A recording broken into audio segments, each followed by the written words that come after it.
乡亲平安，欢迎收看今仔日10月21日公视台记台早起新闻，我是丹妮。今仔日早起，咱先来关心一个上新的消息。伫花莲有一个53岁姓王的查甫人，顶礼拜是伊驶车顶载因某仔，因为车顶无倒，所以警察去甲临检。不过伊是拒绝停车，甚至油门吹咧就安尼驶去。落尾手也是伫咧花莲市国民五街的所在去互警方抓到，而且警方嘛发现讲，这个驾驶是一个毒品的通缉犯。麻烦路边停车哦。伫17案8点左右，警方伫花莲县新城乡嘉里路甲光复路口发现一台白色的轿车，车牌顶无倒，所以放上叫伊停车。这台轿车本来有拍方向灯，正要停车，无想到讲煞加速逃走。警方伫咧后壁直，要个同步线上警力支援。这台白色的轿车伫咧逃走的过程，伫市区的巷仔转来转去，一直违规，想要摆脱警车。10分钟了，支援警车伫花莲市国民五街巷仔口，将这台轿车砸落，用警棍将车窗拱破，叫坐伫正副驾驶座的2个人落车。被警察压在引擎盖上面，还有一个女生跟一个小孩。赛车是53岁姓王的查甫人，坐伫副驾驶座的是伊的看手，45岁姓王的女子，车内还有一个2岁囡仔。经查，驾驶为花莲地检署发布之毒品通缉犯，另于副驾驶身上起获吸食器、针头、安非他命残渣等物品，全案依毒品通缉案移送归案。警方依法对王姓女子强制验尿，并且将姓王的查甫人依照毒品通缉案移送花莲地检署归案。因若交通违规的部分也处理几多项违规，依法进行告发，将会当处上悬85800的罚款。记者综合报道。各位乡亲，咱来关心天气。昨天下晡2点，菲律宾东边的外海有热带性低气压形成。这个低气压若是增强发展做风台，也是今年的第20号的风台，叫做潭米。未来对天气的影响，也是爱持续观察。咱做伙来看分图。今仔日日时开始，东北季风减弱，水汽嘛减少。不过，基隆北海岸、宜兰甲大台北山区，也是会有局部的短暂雨。因那大台北的平地、华东地区，雨是比昨天较细。桃园以南、偏湖、金门、甲马祖拢是侪云到好天的天气。因那温度的方面，台湾各地偏湖、金门是23度至25度。日时台湾北部甲马祖的气温有回升。马祖的高温是26度，然后其他的所在拢有甲28度至32度。拄我讲到菲律宾东边的这个热带性的低气压，上紧伫咧今仔日都有可能会形成做风台，而且是中度以上的风台，有可能会正挖咱台湾。另外，这2天是吹东北风，宜兰的山区雨是不哩粗，虽然拜1、拜2雨会较细。不过，为拜3开始，东北季风增强，可能会阁上大雨，提醒民众都要注意。台二甲线阳金公路拜6开始一直落雨，礼拜早起大量的土石出入到车道，2台车掉在路中，拖吊车来了后，有甲一台拖出来，另外一台家己开走。受方面通过，甲东北季风增强，北部、东北部正方面雨真大，其中宜兰县南无乡2天累积雨量已经超过400毫米，阳明山、景天宫也有258毫米以上的雨量，贵人暖累积雨量也超过200毫米。在未来这一周，尤其像是在下礼拜2之后，整体北部跟东半部地区的一个降雨情况会算是相当的明显，而且都是容易会有局部大雨或是豪雨发生的机会。气象署提醒，礼拜2夜了后，落雨会慢慢较厉，也过拜3开始，东北风搁再增强，加上菲律宾东方海面热带性低气压到时阵已经发展正式风台，形成一片大气压带。虽然路线也有变数，也过无排除挖近台湾的可能。专家分析，上歹可能就是沿台湾北部海面上北起来。原来挡在我们北部甚至于到韩国这附近那个高压，刚好由一个断层分裂成2个，所以这个扰动就刚好从这2个高压中间的这个比较低压的区域这样子上去。专家讲，这种热带系统所在海域对发展有利，沿途伊阁无受地形破坏。变做风台了后，无排除以中度风台以上挖近台湾，全国模式预测以往无同。不过，不管伊是毋是会来，拢要注意外围环流甲东北季风互相的作用所带来真大雨势。记者综合报道。这2天因为落雨，有的所在土木较松软。有一对翁仔某19的时阵去台中爬山，要转来的时阵，这个红晒说是气候落落来石头结着，就安尼跋落80公尺深的山坎。搜救人员是透暝抢救，到在时已经甲伊救起来送病院，伊人嘛有平安，无性命的危险。上，再来。搜救人员慢慢甲伤者往顶悬游，但是因为边坡相当的陡，加上距离步道还有80公尺，救援并无简单。救援行动为日时一直到暗暝，搜救人员也加伫头顶，才会使看清楚周边的环境。架设绳索拖拉，将伤者拖拉回步道上。检视伤者头部撕裂伤，全处多处擦挫伤，无法行动。利用独轮车固定伤者，缓慢搬运下山。台中市消防局19号下晡3点左右接到报案，有民众伫咧唐麻丹山的步道，去互落来的石头捡到，还阁跋落差不多80公尺的坑。搜救人员赶到现场，将近4点半发现伤者，并用拿烧冷桥把伤者扭转去步道，再用独轮车搬运到登山口，由救护车送往病院救治。林业署内容工作站表示，因为进前连续2届风台，造成山区土质摇落，才会落来牵着人。有连续2次的风灾嘛，然后可能会造成有土石松动啦。昨天那个山友大概有描述这个情况啦，是说可能是上面的山友踩到石头掉下来，刚好打到他的先生这样。林业署台中分署表示，每个月拢会做定期步道巡检，最近会搁再做全面的安全检查。台中分署嘛提醒山友，爱行伫咧正确的步道顶悬，莫行底路，嘛尽量避免踏着摇落的土石，避免发生意外。记者台中综合报道。各位乡亲，刷来咱做伙来看今仔日早报的重点。咱先来看联合报，明年度的国防预算会伫咧立法院审议。新增加要买陆军甲海军的单兵刺针防空飞弹，数量为500粒，增加到2530粒，金额会为大票133亿，增加到690亿。因为美国政府还未决定敢是要卖予咱，这条预算嘛引起大家关注。来看自由时报，前总统蔡英文12起捷克、法国也有比利时交流，当会结束访问欧洲的行程，转来咱台湾。蔡英文伫人面册表示。台湾走向世界的脚步，唔但袂停落来，而且还阁会较大化的，充满自信，互全世界知影咱台湾是真重要的。过来看中国时报，阿拉伯在台商务协会是内政部登记的非政府组织。不过，这个商会伫咧社交媒体所使用沙地阿拉伯、阿曼，还阁有约旦等等国家的国旗，正做因的挑头。三国等等的驻台代表烦恼民众可能会忽略唔对起。或者是造成误会等等的疑虑，所以要求因都要把国旗摕落来，想要到煞颠倒去，互因各损害名誉。所以警方是发函要求这3个驻台代表都要到案来说明。外交部知影了后是赶紧发函予警察局，讲这3个代表有外交的合演权，若无恐惊会造成外交的危机。继续，咱来看有一个西班牙的诈欺犯，去互国际刑警组织列作是红色通报的对象。这5年来，伊是拢秘伫咱台湾。咱国移民署19甲伊强制赶出境，不过到新加坡的时阵，却是去互拒绝入境，20个送转来台湾。目前伊人是调伫咧关外，禁止入境。移民署讲会安排甲伊遣送转去西班牙。用手甲无仔诱发嘅西班牙籍查甫人奥纳德，互人控告伫意大利犯10亿诈骗案，落飞机甲亲友一直传语音消息。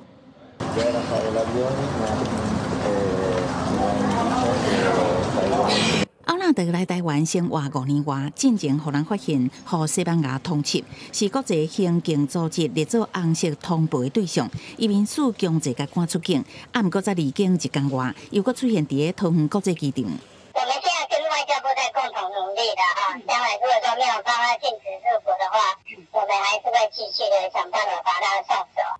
伫10月13，奥纳德接受调查，互人要求6天内出国，伊马上提诉愿，嘛声称暂停执行。不过移民署无等到结果公布，18度造成强制赶出境的处分。19反正甲人押上飞机，奥纳德随提审，过几点钟，法院认定听书有缺失，裁定释放。不过伊早就上飞机。伫飞到新加坡了后，所互人发现新加坡拒绝伊入境，所以又搁互人遣返回出发地。10月19号强制出国之前这个时间点呢，这件有瑕疵的行为虽然有瑕疵，但是已经结束了。后段他从新加坡回来之后，那要再申请入国这件事情，在我看来，它是2个行为啦。面对奥拉德，国互人送回台，移民署的态度强硬，强调依法禁止入国。目前准讲入来到机场，不过卡伫关外，滞留保护色，会持续协调，遣送登去西班牙归案。跟西班牙这边应该有一些联系上出了一些状况，那这个状况可能不单纯是我国的问题。好不好操作，其实端视于西班牙政府的态度。竟然认为它是一个重要的这个国际通缉犯，其实西班牙政府应该要更积极面对这个问题。咱方坚持无退让，想要送登去西班牙，双方无司法互助，关键就要看当地政府的态度是不是积极来回应。出入境即马拢真歹处理，面对目前这个问题，就要看官方安怎解套。记者综合报道。诈骗的手路是百款，即嘛是又搁出现新的。有人伫人面册看广告，讲要招育幼院的志工，想袂到竟然利用做公益，利用民众的善心，共骗大耳。有一个老师因为安尼，全去互骗3000万。不管平时也是假日，若是有时间，就去育幼院协助陪伴囡仔，做院内的志工，无求回报。不过做爱心的这份心，即马刷去互诈骗集团上着。看到脸书上面有一个在招募育幼院志工的广告，然后他就进去那链接加入他们的赖社群。一开始是想说是以出力的方式去做志工，但他们就是会说，如果你真的有心帮忙，一起就是募款。警方接到报案，国内有一个女老师伫面册发现志工招募的广告，正热情点开连结，煞人引诱去LINE群组，为本来会出来斗相共，好洗脑变做出钱投资，获利的15%，各会当做公益，结果拢是骗局，损失超过3000万。现在有越来越多类似的诈骗手法，他们都会去假冒这些公益团体，他会先把你拉到一个群组里面，这其实就是已经你可以先有一个防卫机制。为什么你不可以直接在脸书上面或者直接电话联系？这种诈骗佫变新，利用找志工讲有车马费、津贴补助来骗民众，即马加强说明诱拐，这群骗真侪金钱，甚至假投资骗人的类型，唔拿这种。你是要交给那个帮你装潢的人。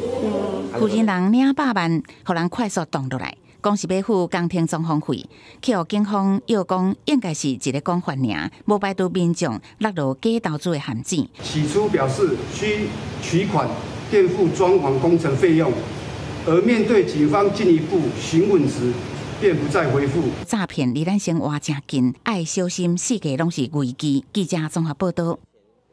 国际消息，咱要来看 G7 7大工业国的国防部长会议正式起稿。会议内底讨论罗西亚甲乌克兰的战争，也有中东的局势。G7 是支持乌克兰加入北约，嘛呼吁加沙地区都要停战，要求哈马斯甲人质拢总放出来。另外，针对中国包围台湾的军事演习，G7 嘛讲是真烦恼台海局势。G7 7大工业国集团的国防部长会议在意大利南部城市那不勒斯展开。会议重点集中在这几冬来的乌俄、中东啊，到台海这的国际情势恶化。在会议了后 ，G7 国防部长发表联合声明，而且警告全球安全形势已经恶化，显示两款不同的世界观的对抗，加深紧张情势。On one side, the countries and the organizations that believe in a world order based on international law. On the other side, those who systematically disrespect democracy to pursue their objective, including by a deliberate use of military force. 面内底佫一摆强调 G7 会坚持继续支持军援乌克兰，支持乌克兰无法度改变的全面融入欧洲大西洋体系，包括加入北约，嘛谴责俄罗斯破坏全球的稳定秩序，佮展开战争，佮对使用核武的言论。另外，对中东紧张局势，联合声明是表态支持敦促马上在加沙停火，要求武装组织哈马斯释放所有人质，而且对联合国维护人员在黎巴嫩受到威胁表示关心。针对印太地区，G7声明嘛，佫一摆强调，维护台海和平佮稳定是维持国际安全佮繁荣的必要条件。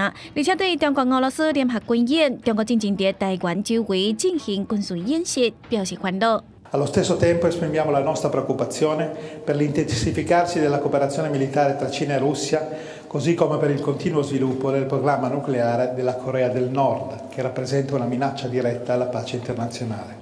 德国国防部长嘛对中国北韩严重俄罗斯表示烦恼，认为俄乌战争影响大力拖到全球各地。在 G7 国防部长会议了后，各国意大利、英国和日本会举办3方会议，讨论包括第6代运行战机的开发。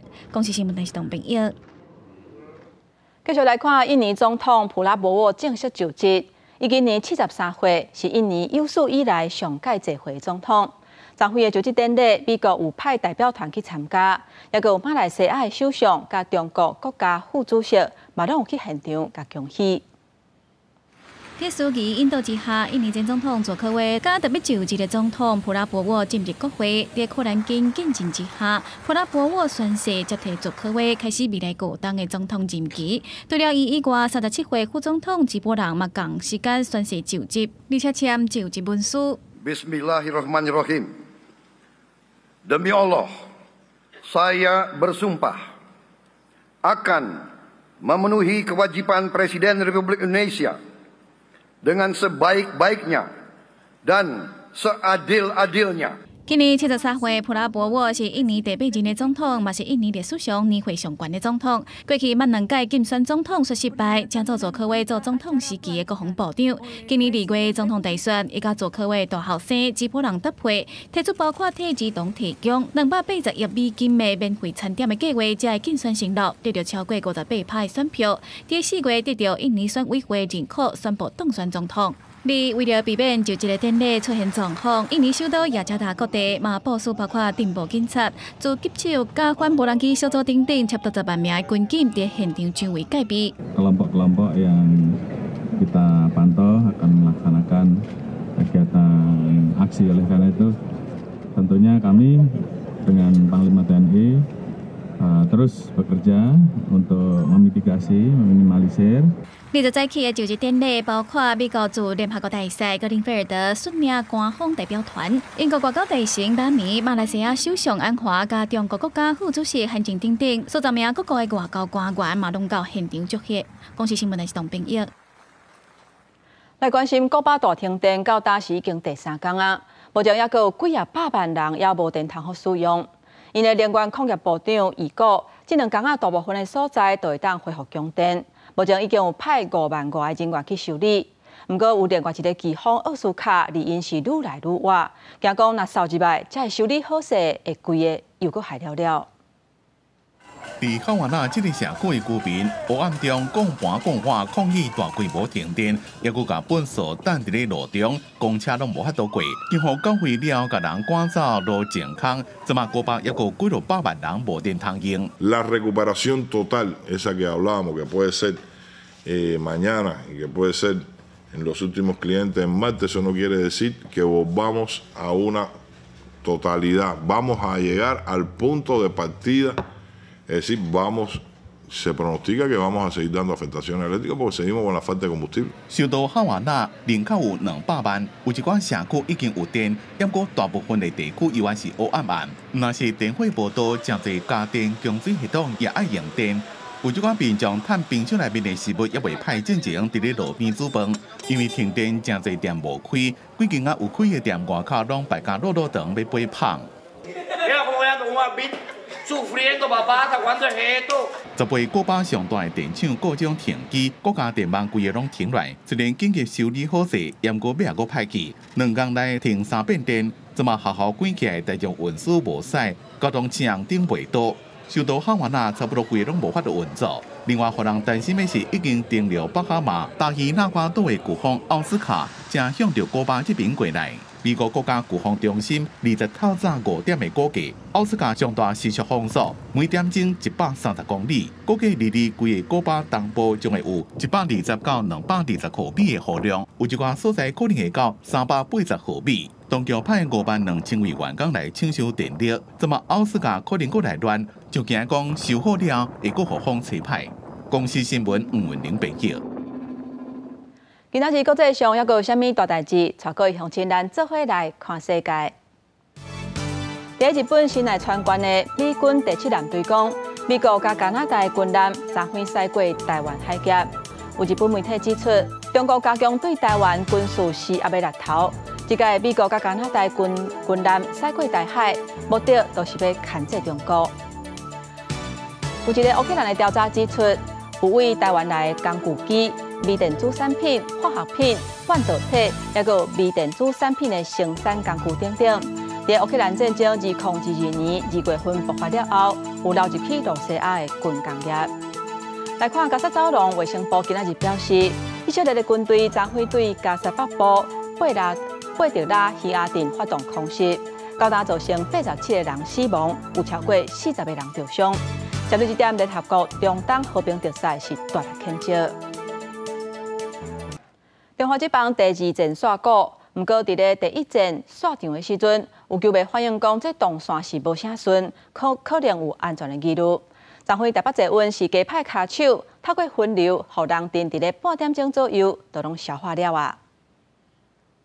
统一时代大巨蛋都目前没有赢过，可是今天赢就很开心。台湾大赛第2战，球迷不管是支持倒一队，拢看甲心情正嗨。不过到散场时阵，大约37000位的球迷是不是能顺利散场，再一遍考验台北大巨蛋。小心他这次哦。第19第1天的比赛，台北市原李明贤伫 FB 打出散场时阵规定人的相片，讲即群伫咧大巨蛋散场时阵，电扶梯无及时管制或者是关起来，人一直向下骹跪落去，真危险。台北市长蒋万安讲，已经请捷运公司检讨，以后闹大型活动一定要敲键部署。我也请捷运公司来检讨，也就是未来我们在大型赛事及活动。一定是要超前部署。昨天他们确实也设了指挥中心，也加派了39个人力，短时间涌入这么多人哦，一定要提早对于包括手扶梯的管制等等。有真正的经验了后，第2战结束，工作人员就传一单，台北这份加派人力伫咧边引导维持秩序，好规个动线会当顺够安全。还蛮顺畅的，就是不会塞很久，还不错，还跟其他球场比起来还算通顺，就是至少有捷运可以搭。因为人比较多，所以会疏散比较慢一点，但基本上我觉得算是有进步。在国父纪念馆内面，警察甲捷运的职务人员在指挥棒引导，也有工作人员举卖堵塞的牌下。前一天电扶梯因为安全的考虑，在暗时9:09分停落，请大家用行，要用41分钟完成疏散。27天提早到暗时8:20就停落，2分钟半到3分钟一班车，又搁派3台空车来载，敢若用半点钟就消套，比前一天减11分钟。除了说加密班距到2分半之外，其实我们今天观察到，我们出口室其实有蛮明显的分流的效果。未来任何的大型活动的一个模式的参考，我想今天从刚刚讲的分流、电扶梯的管制，还有我们这个缓冲带，这些都扮演很成功的一些角色。顺利地30分钟左右完成疏散，电扶梯也开始震动。台北捷运感谢旅客配合，主动分流行到4号出口，甚至是市政府站。这不是第一遍拄到4万人的压力测试，不过是再一遍累积经验，会当帮助要伫11月初10开始举行的世界棒球12强赛。因为每一回比赛，球迷除了欢喜替球队加油，也会平安登去厝内。记者综合报道。台北市长蒋万安宣示，今年是交通安全年，不过交通的问题也是真多。未少议员批评市长就任较单，1999投诉的案件，交通类占上多，有13万件以上。画面中会当看到自用小客车倒来的时阵，甲对向直行机车相压，都是因为经过交叉路口的时阵，无依照路权规定让车。代志发生伫7个月初9，台北市中正路是树林区主要的大条路之一，平常时车流量大，民众嘛讲，确实常常有听到车祸弄掉的声音。伊若嘛讲，有几落街过车路的时阵，拢有拄到车无停让行人的状况。你走过来，然后它一样会硬转弯。然后呢，就是你会怕说，如果你不停下来，它会撞到你。常常听到声音呐，蹦蹦蹦的声音呐。这条路大了呢，有时候就会飙车，也是一种原因呐。台北市长蒋万安宣示今年是交通安全年，不过交通问题也是真多。面对批评，市长上任到即马1999投诉案件上侪就是交通类，占13万件以上。市政府改造士林区中正路沿路路口，不过最近2礼拜也是发生超过20件的车祸。有关中城路交通改造，主要是配合新工处于路面更新时，一并针对标线重划、庇护岛的一个设置，以及路口的外推的一些实体工程，包含标线的一个改造，都会兼顾行人的安全性以及车行的顺畅性。议员进一步指出，交通投诉案上最前3名是公安处51700多件，高工处39000多件，也有天管处37900多件。公安处互人投诉的前10大项，有9项甲公车相关，包括过站无停、脱班、行车安全问题。高工处是飘线证实，一甲保卫飘线占总投诉量的3%5。反映交通飘线施工品质无好，像讲飘线型人行道落差、破坑坐歹行、落雨了后积水这状况。目前标线型人行道全台北市大概是有2200多条啦。今年目前巡查就是有脱落比较严重，我们有入案去补会，大概有67条是脱落比较严重的啦。针对飘线型人行道落差修补，高工处工程队表示，每4个月拢会巡查所有飘线一届，针对青落差的部分修补。不过，若是发现路边有破损破坑的部分，会回动新工处共同改善，屯落平定位。记者综合报道。路导部长何培山顶一日讲，月期无甲3万亿，就是属于加薪，引起讨论。行政院讲会阁开会讨论安怎改善薪水价问题。民间6项起加薪走议题，不时将为民众讨论的话题。尤其劳动部长何培山进行备询的时阵讲到，月薪较无3万亿属有加薪，因为人数达到120万人，引起讨论。如果我自己在求职，我也会看薪资比较高的。对我而言，如果哪边薪资高，会成为我的诱因。会顾虑到员工。好像又应该要加薪，要把底薪拉高。可是，在现在这样子的时代里面，对我赚钱很辛苦，员工赚钱很辛苦，那到底该不该拉？民众认为，若是薪资透明，有利找头路，嘛因为加薪地区找无人，互雇主调悬薪资。乐团认为，政府应该互薪资消息较透明，要求企业用财报方式，甲员工依照指定分级，公布各级平均薪资，互找头路人知影各产业别的薪资状况。透过财报的方式公开揭露，它可以分成几个级制嘛？那公布他们的平均薪资的方式，透过财务的揭露的话，也可以让外界知道说各个行业间、各个企业他们的薪资结构到底合不合理。学者认为，欧美国家已经有薪资透明的立法，像讲英国、法国等欧洲7个国家都严格执行，确实有部分明显的效果。正面效果是有一些公布资讯以后，劳工如果觉得雇主是有不公平的待遇，在工会的陪同下，可以要求雇主要调整薪资，弥补那个差距。面对加薪议题，行政院赶紧召开第2届经济发展委员会，而且讨论会注重安怎提升加薪的面向，嘛是政府所来政策推测的重点。记者综合报道。因为奥运带动拍羽毛球的风气。不过今年到达一桶羽毛球上济已经起100块，嘛引起民怨。球场内底你拍来我拍过，大家伫羽毛球场拼功夫，拼甲流汗流口。奥运结束带动民众拍球的风气，不过这粒球继续煞起袂煞。今年到达起3届，这回各品牌平均一桶起80至100。有民众认为这是消耗品，有当时1礼拜就要买1桶，开销有影大。一粒球啦，伫咧50块左右，大家平均来其实可会使接受。阮即马700几块钱一粒球要到70块，系啊，个一粒球一个便当的钱，愈起愈紧，啊个愈贵，啊就是会愈拍愈少。之前拍差不多对200几块开始拍，啊即马拍到500-600块，啊700块的球拢有。差多济，差要2倍啊！经过了解，目前进口品牌市占率上悬，亲像3号的球，对605起到750块。体育用品业者表示，因为羽毛球会员多数是对中国来，推出可能受到禽流感甲养食方式改变。有教练讲，起价确实影响大家拍球的意愿。以前每天打，现在可能就1个礼拜打3次，就减半这样时间。大家都有这种状况。对，都有这个状况，就是会用其他的运动来代替这样。最根本原因或许跟他们现在对于养殖业，因为毕竟毛就是鸭跟鹅嘛，可能他们对于就是养殖业的养殖方式啊，或者是甚至于最后的屠宰方式的改变，都会有一些影响，影响到毛片厂的产量。最近出现民众抢买羽毛球的状况，有业者就限定人客买的数量，就惊有人囤货。羽毛球真歹找到适合的代替材料，这波起价恐惊改一段时间。记者李松台南采访报道。十八时阵，台中有一架货车违规，警察要甲临检，伊说是塞车弄警察，落尾受警方拢总甲开6枪，要是去互选去。加在伫个昨昏，伫个北屯找到这个嫌犯。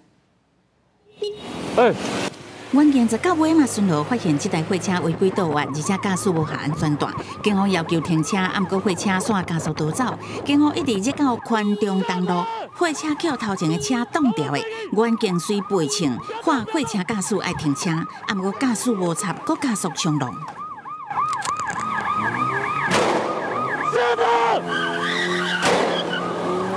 远景连开3枪，也是无法度处置。货车煞来开起台74线快速公路大理节入口，搁再去互车挡掉的。不过驾驶也是拒绝停车。下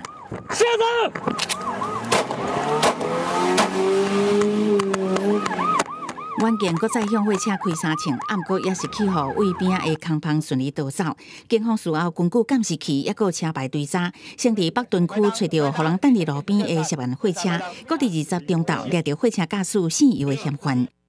经扩大调阅监视器，寻获涉案车辆，并于本日中午时顺利在北屯区北屯路某处民宅将尤姓52年次犯嫌缉捕到案。警方调查，嫌犯因为窃盗案被人通缉，逃走期间做散工为主。19甲朋友借这台货车代步，煞去拄到警方临检，惊一个紧走。询问了后，除了甲伊解送归案，嘛依照妨害公务等罪嫌，移送台中地检署侦办。记者综合报道。伫今年5月，高雄小港迄颗梨啊，有人伫路面乌白亚铁钉啊，害人去插着。最近伫林园迄个所在嘛出现同款的情形，尾也证实是同一个嫌犯。目前警方是已经甲人抓起来，依法上班。你下车吧。警方第一捌伫高雄小港区乱野铁钉啊，互查到18人，发现伊骑车来到林园区沿海路。敢若对右后壁摕物件压伫路的，为是赶紧来甲伊查看卖，结果发现伊随身所在塑胶杯仔内底拢是铁钉啊。于林园区10号3路、文贤南路与沿海路3段路口，均发现呈现有明确撒印的犯行，随即将其拦下。警方讲，警察修正过程，即摆只看到对方也铁钉啊，依照现行法甲人抓起来，因为这18人真正互林园区沿海路民众头壳真痛。民众家只一礼拜来捡到铁钉啊倒出来，袂少拢已经生鲜啦。是民众沿林园区沿海路行的时阵，沿路所捡到的。我就拢甲你个，拢甲摕，安尼看到底要捡偌济啊？就惊人无小心受伤，热心民众即摆看到就甲捡起来，也有附近的店头，家己用乞招斗相共回收铁钉啊，不过也是袂少人去插着。规条路拢是呢，规个沿海路、山边拢有呢，伊拢有压呢。啊，若是有只有钉啊，恁就捡袂着。那边好多。今年5月，这18人就捌伫高雄小港区沿路乱野铁钉啊，互抓到。即摆跨区到林园区犯案，警方依照涉管刑法、妨害公众往来安全罪，甲人移送高雄地检署侦办，也检车检察官甲伊有防刑规押。记者综合报道。为什么要丢铁钉？来看，伫台北内湖有一个15岁囡仔，伊赛车弄死3个人，而且伊的牌仔底内底互发现有电子烟油。有民间团体认为讲，这代表青少年要买电子烟甲加烧烟是真简单的代志，嘛希望政府会当加强稽查，保护青少年的健康。大田家人警力破门入去，积极敲找，顺利查到双溪烟弹的毒品分装场，搁查到5个卖毒的油头。报请台湾基隆地方检察署检察官指挥侦办，动员警力自行搜索，查获犯嫌持有依托米脂原料。还有依托米脂烟弹成品。最近因为食双溪烟弹赛车造成严重交通伤亡的案例不时发生，国家发生15岁少年无照赛车，致死3死2伤。少年牌包内底阁互人发现有电子烟弹，意思讲有掺尼古丁等物质的电子烟，严重危害青少年发育的大脑，会削弱因的认知力甲判断力。尼古丁呢，本身呢，它是一个神经的刺激兴奋剂啦，青少年的大脑造成那个神经发育呢会受影响，比如像会比较不注意力、不集中、易怒啊，或者是冲动。真侪 NGO 团体认为，这表示青少年真好违法得到电子烟的危机。青少年一定会当伫 IG 这社交软体得到电子烟，另外加热烟嘛是一个问题。他用这种新型的载具，等于是他毒品的工具。那加热烟呢，也是一种用这种新型载具的一种。重点是现在新型烟品的危害是对青少年是很明显的。好好的做一个整体一个规划，稽查取缔的动作，不是说当媒体有批评的时候，那我们就抓几个案件，这是没有用的。对于这些广告促销贩售的，没有做稽查取缔。NGO 团体强烈呼吁政府为了下一代健康，爱提出魄力，加强对电子烟也有其他烟品的管控稽查。除了严格追查电子烟违法流通，对不法烟商嘛爱重罚。记者综合报道。电风上头来看，新德县市甲苗栗县为着增加交流，成立全国头一个下县市区域的青年交流平台，希望让青少年以在地经验互相分享，让地方创新带动在地发展。分享家己所带的地方文化特色，来自德德苗三县市，拢总128个少年家，利用青年交流平台，希望透过互相交流，提出不同款的想法。再登去故乡协助发展地方特色。不管是这个交通的部分、经济部分、建设部分，还是环境，甚至是文化，相信有好的意见，嘛有这个好的活动，咱大家共同来打拼。透过少年的想法甲内容来转变这三个县市的互三个县市会使愈来愈好，愈来愈进步。足侪建设啊、交通啊，以及咱拢做伙咧生活。所以，咱少年呢，会当来遮交流，或者一寡意见，互转去甲县政府啊、市政府啊、县政府做交流。活动佮安排大家参观米粉厂，了解制作过程甲文化，互少年人体验做米粉。德德苗三县市食生活共同区域，为了增加交流，特别成立全国第一个跨县市区域青年交流平台。主要的目的就是希望透过少年人创新手法。来协助德德苗产业发展，想要让三个县市的青年朋友，拢会使互相来交流，互相来熟悉，来了解咱在地产业，会使甲咱因所看到的、所用到的、所感受到的物件，拢会使带转去因的县市内底，互相去讨论讲，市政会使安怎推动，会使安怎改善，会使安怎改变。主办单位指出，未来按算每半年得举办1摆青年交流，透过不同的在地经验以及想法，增加合作机会，也提升少年人对参与公共事务的兴趣。记者杜君和新竹报道。继续来看，花莲市公所邀请100外个艺术家，伫市区展开连续2天造壁的艺术活动，希望会当互旧社区展现新的风貌。轿车道道升起来，将围壁艺术家在原这大型的钢管围装，互这栋老旧5楼厝变甲真无共款。其他有将近50个壁面弄大型作品，经过人拢会停落欣赏。很好奇啊，为什么？没看过啊，也很稀奇啊，还蛮艺术的，也带动一些观光的小经济嘛。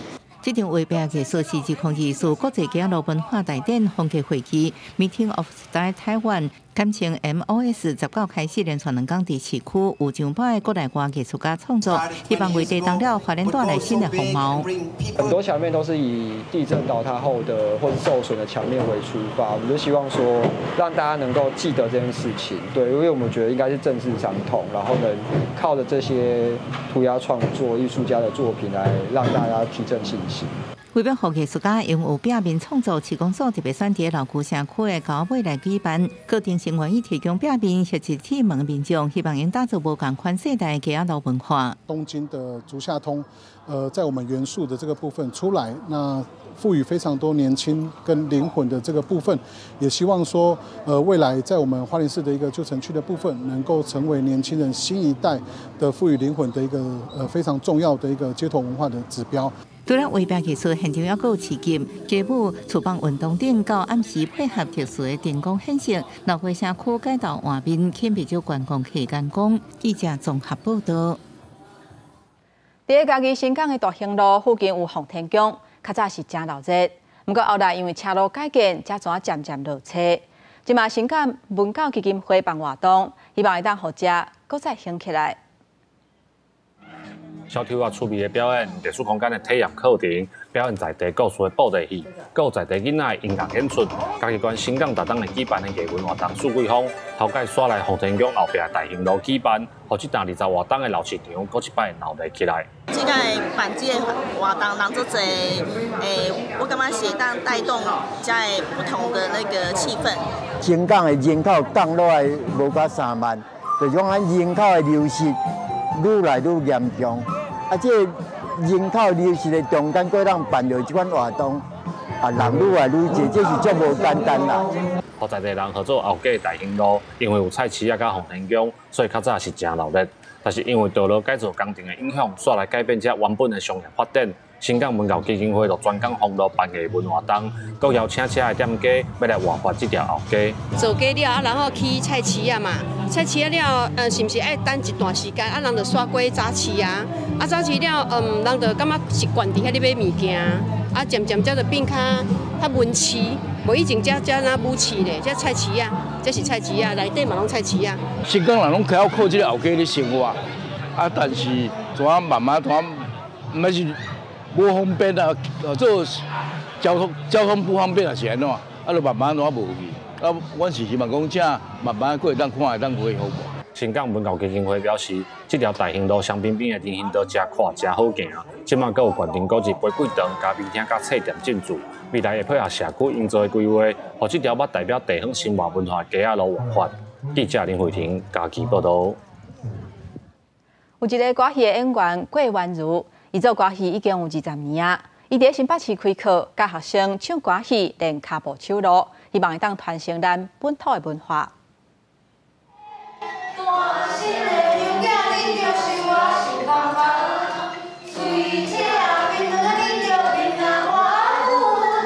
这是郭婉如老师，伊对10岁就开始学歌戏，为着要将台湾100年的歌戏小解，互更较侪人知。伊伫台顶是先对基础的小生、小段、跳啊开始解说，然后到手势、身段、手戏一项一项教，互大卡的学生知。无到2点钟的时间，这学生就会晓手戏啊。老师讲，大家拢真有天分。戏曲行当的介绍啦，就是小生、小段、跳啊。嘛有介绍讲，若是做搞笑的查某，是做彩蛋。课程当中，阁有爸爸带囡仔斗阵来学。爸爸讲，妹妹原本是袂晓讲台语的，后来报名台语比赛了后，骨力练习得到第2名的好成绩，开始对台语有真大的兴趣。即届干那2点钟的课程，妹妹就随学会晓唱歌甲念歌，真古锥嘛真有班。大声流啊，你就受啊受空棒。水只槟榔，你就门牙好啊好。伊就是伫学校有参加学校的台语的比赛，伊就是得到第2名，所以就是伊有这方面的兴趣，所以就是带伊来学这个歌戏。除了妹妹唱戏，这寡大人嘛是输人唔输阵，大家摕麦克用轻读音来表达出角色的情绪。好声吹落又免惊。谢谢啦！老师嘛用歌词甲大家小解歌戏的历史甲源头。歌戏历史有100年外，源头伫宜兰玉山大树骹。希望大家斗阵将台湾的本土文化保存创新落去。记者第阿选曾俊佑新闻报道。嘉义的关键古迹玫瑰堂是云门舞集创办人林怀民的祖厝。这个邀请南管的演奏家王心新伫咧遐的大厅举办户外演奏会，希望互民众了解这个古迹，也佮有认捌南管这项传统的音乐。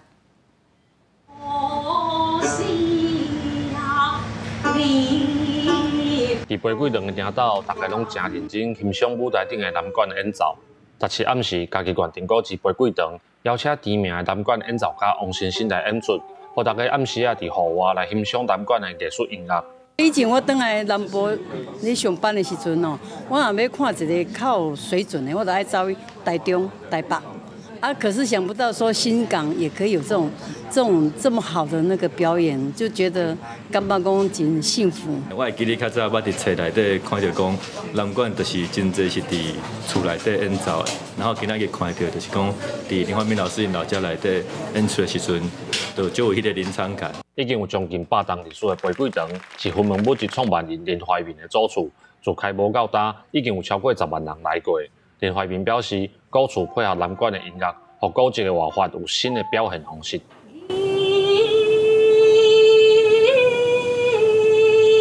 王金金老师唱，我去听足地场的，感觉伊会用唱的，迄个放松的那感觉，整个感情那种投入，我感觉之前是没有看过的。在这个地方，我感觉特别轻松。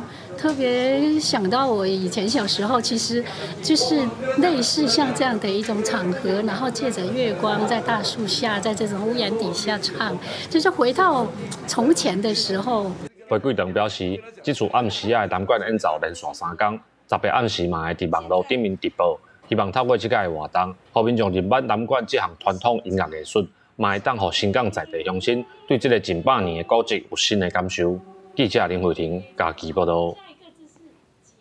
人若坐回来骨头加减的含烧，不过症状大部分拢无啥明显，真侪民众拢未去警觉到。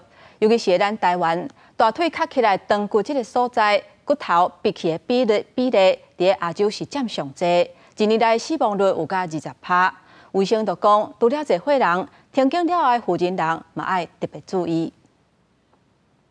骨质含烧症是一种渐渐的疾病，因为症状无明显，大部分人无警觉性，不少人拢是骨折了后才知影。不过，其实世界卫生组织认定，骨质含烧症是全球排伫冠状动脉心脏病后边的重要疾病，而且伫台湾，长骨折发生率是全亚洲第一，也是全世界第9。因为就国内外的统计资料来说，髋部骨折1年的死亡率大概从10%几到20%几不等啊，其实是非常的高，它可能甚至比一些不是那么严重的癌症的1年的死亡率还要高。高龄化社会骨质含烧加做老大人温行杀手，尤其是骨质含烧症无亲像高血压或者是糖尿病这病食药就用有效控制，是爱以年做单位长期追踪骨密度，所以需要长骨的治疗，而且定经了的妇女也是需要特别注意的族群。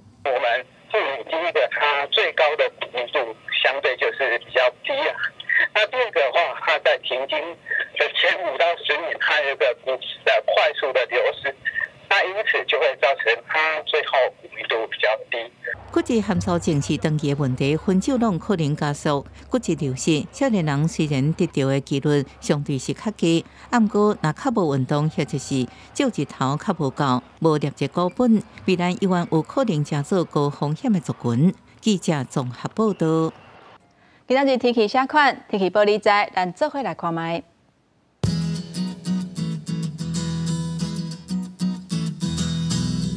北部地区上低23度，上悬31度；